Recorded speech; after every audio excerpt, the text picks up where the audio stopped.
Gabi na. Wow. So ngayon pala, ka-receive lang natin ng in-order ko na UFO all-in-one solar lights. So ngayon, i-unboxing ko. I-check ko kung wala bang sira. Sakto bang pinadala nila.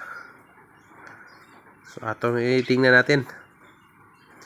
So kailangan tayo naka-video para may proof tayo kung sira ba or hindi gumana. Dito, napakaganda.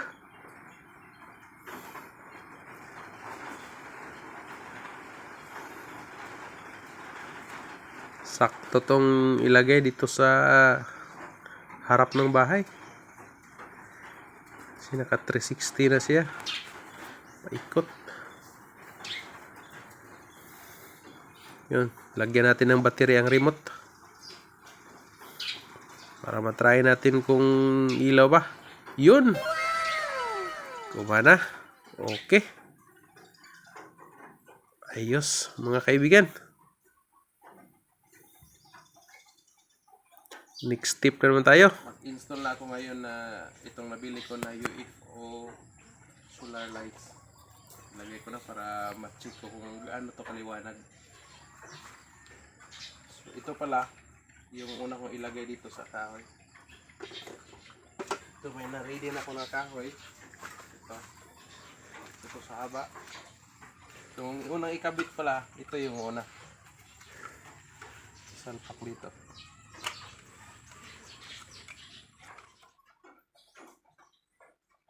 Yun, iuna natin ito ilagay yung pinaka-base.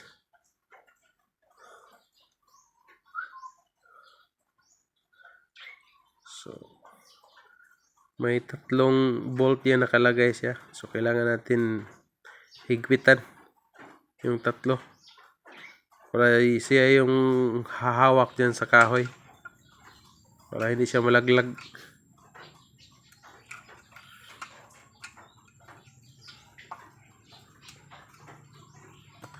Okay na. Tapos yeah. Nang nalagay, skip na.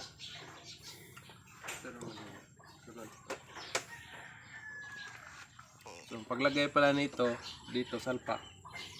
Dito. Padol gamay kay. Kita nyo, may arrow. Arrow dyan, arrow dyan. So, dapat ganoon din na. Ganoon. Nakadiyan. Tapos ikutin mo. Ganoon. Ayun, tumunog. Matanggal yan. Tapos tayo nagkabit dito. Standby muna natin to. Standby dito. Doon naman natin trabahoin natin yung pagtayuan ng poste. So dahil naka-ready na yan dyan, dito naman tayo sa patayuan. Kailangan lagyan natin ng ano yan, butas. Kautan ni Dodong. Diyan na natin patayo yung poste para hindi matumba. Dito natin ito ipatayo.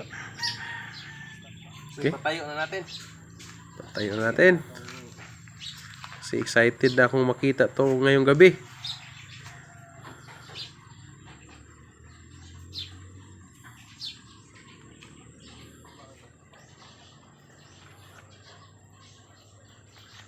Siyempre kailangan natin lagyan ng alambre yan. Itali natin dito sa may maliit na misitas. Hindi maliit, sakto lang. Hindi na yan matumba.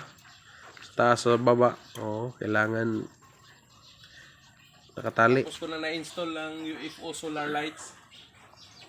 So mamayang gabi, i-check ko mamayang gabi kung gaano yan kaliwanag. So makita na natin. Alright, yun lang po. Yun, gabi na. Dito ang liwanag, oh.